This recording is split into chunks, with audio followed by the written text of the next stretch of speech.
8분에서 10분 정도 소요됩니다. 그건 자세가 잘못된 것입니다. 특별한 것은 아니고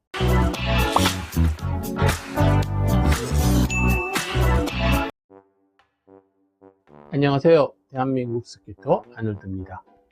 최근 매주 일요일에 올리는 스키에 대한 개인적인 소견이나 투어 관련 안내를 하는 영상에 많은 구독자분들이 도움이 되셨다는 말씀을 남겨주셨습니다. 그리고 비슷한 형식으로 다양한 정보를 소개해달라는 요청이 있었습니다. 그래서 몇 곡지 더 간단하게 생각을 공유할 수 있도록 영상을 제작해 보겠습니다. 오늘은 스키를 좋아하는 단계를 넘어서 찐 스키 마니아로 변신하는 방법에 대해 말씀드릴까 합니다. 지난번에도 말씀드린 것처럼 이 영상도 다분히 개인적인 견해이니 비판적인 시각으로 바라보실 생각이시라면 여기서 시청을 중단해 주시기 바랍니다. 영상을 삐딱하게 바라보신 분이 별다른 생각 없이 남기는 악플 등은 내가 왜 이런 소리 듣지? 유튜버 그만둘까?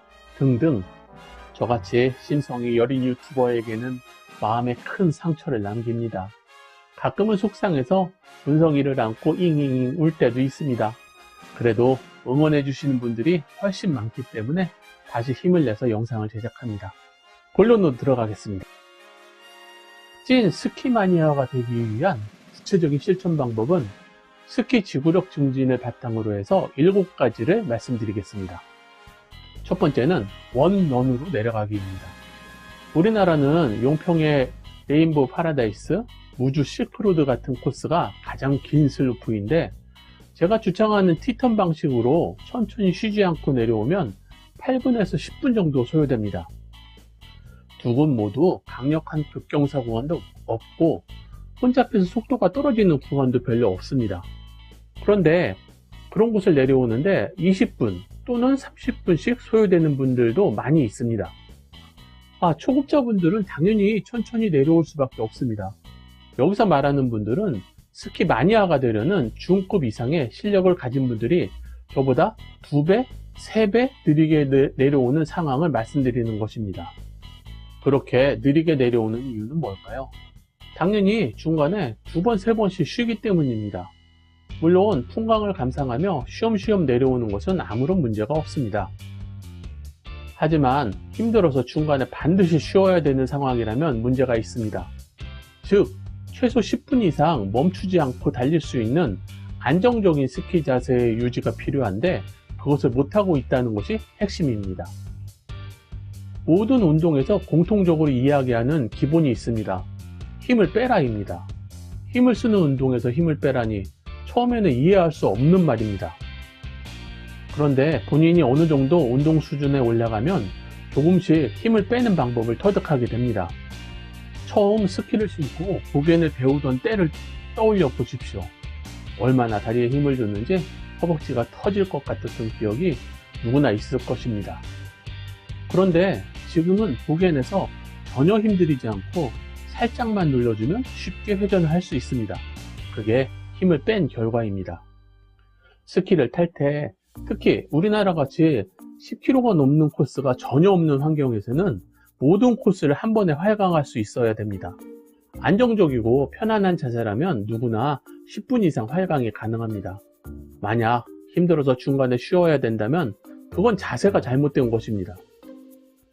주변 고수분 또는 강사분들에게 원포인트 레슨을 받아 편안한 자세로 교정하시기 바랍니다. 물론 티턴 연습을 하시는 것도 좋은 방법입니다. 두 번째는 3시간 이상 연속 타기입니다. 제가 올리는 영상을 보시면 일본 투어를 가서 하루 종일 스키를 타는데 영상을 2시간을 넘기는 경우가 별로 없습니다. 즉 실제 활강하는 시간만 편집하면 그렇게 짧은 영상이 만들어집니다. 내려가면 반드시 다시 올라가야 스키를 탈 수 있기 때문에 리프트 탑승 시간이 또는 한국 같은 경우는 대기 시간이 꽤 많은 부분을 차지합니다. 그래서 땡스키로 들어가서 3시간 연속으로 달려도 실제로는 2시간을 활강하기 어렵습니다. 나머지는 리프트에서 쉬는 시간이 되는 겁니다. 그러므로 3시간을 연속으로 달려도 체력 소모에 문제가 없어야 되는데 재미가 없어서 또는 힘들어서 쉬엄쉬엄 약간은 루즈하게 달리며 자신의 루틴을 느리게 만들기 때문에 오랜 시간 연속으로 스키를 탈 수 없게 되는 것입니다. 한 번에 5회 연속에서 10회 연속까지 조금씩 늘려나가며 리프트를 연속으로 탄다면 누구나 3시간 이상 스키를 즐길 수 있습니다. 세 번째는 6일 이상 연속으로 타기입니다. 저 같은 경우는 6일 이상 연속으로 매일 스키를 타도 무리가 없습니다. 제가 특별한 것은 아니고 이 정도 체력은 누구나 유지할 수 있습니다. 대개는 주중에 회사를 다니며 일을 하는데 그때의 피로도를 떠올려 보십시오. 스키 타는 상황의 피로도가 비슷 또는 조금 더 힘들 수 있지만 정신적인 해방감은 육체적 피로감을 잊게 해줍니다. 그래서 누구나 6일 동안 연속으로 스키를 탈 수 있습니다. 물론 체력에 문제없는 젊은 분들이라면 뭐야 난 30일도 연속으로 탈 수 있어요 라고 이야기하실 것 같은데 또 다른 문제는 시간입니다. 즉 그만큼의 여유 시간이 있어야 하고 계획한 투어 일정을 따라 여기저기 다니면서 스키 투어에 집중할 수 있어야 합니다. 이는 일상을 탈출하는 용기가 필요합니다. 당장 결심을 하고 시도를 해야 할 수 있는 스키 마니아만의 특권입니다. 네 번째는 최소한 매주 타기입니다. 시즌이 시작되고 스키장에 가기 시작하셨다면 해장일까지 한 주도 거르지 말고 스키를 타셔야 됩니다. 12월부터 3월 초까지 매주 한 번씩 가시면 12번 정도 가서 숙박을 하셔도 20일 정도 스키를 타기 힘듭니다. 그런데 한 주를 빼먹는다면 스키 횟수가 문제가 아니라 새롭게 배우고 연습하던 스키 기술이 다시 리셋되는 안타까운 상황이 반복됩니다. 신체 운동은 연속적으로 지속되어야 기술 수준을 유지 또는 발전시킬 수 있습니다. 운동선수들에게 이런 격언이 있습니다. 훈련을 하지 않고 하루를 쉬면 내 몸이 알고, 이틀을 쉬면 코치가 알고, 3일을 쉬면 내 상대가 알고, 사흘을 쉬면 모든 사람이 다 안다 라고 합니다. 스키 마니아라면 절대 거르지 마시고 꾸준히 스키를 타셔야 됩니다. 저처럼 열심히 달려도 매 시즌 스키 실력이 뚝뚝 줄어드는 것을 실감합니다. 누구에게나 리즈 시절이 있습니다. 그 시절이 지나면 몸이 늙어가며 절대 실력이 늘지 않고 퇴보하는 날이 반드시 찾아옵니다. 스키 마니아라면 지금이 내 인생의 최고의 시즌인데? 라는 만족감을 가지는 리즈 시절을 만드셔야 됩니다. 저는 매 시즌 리즈 시절을 갱신하고 있습니다. 다섯 번째는 폐장일까지 타기입니다.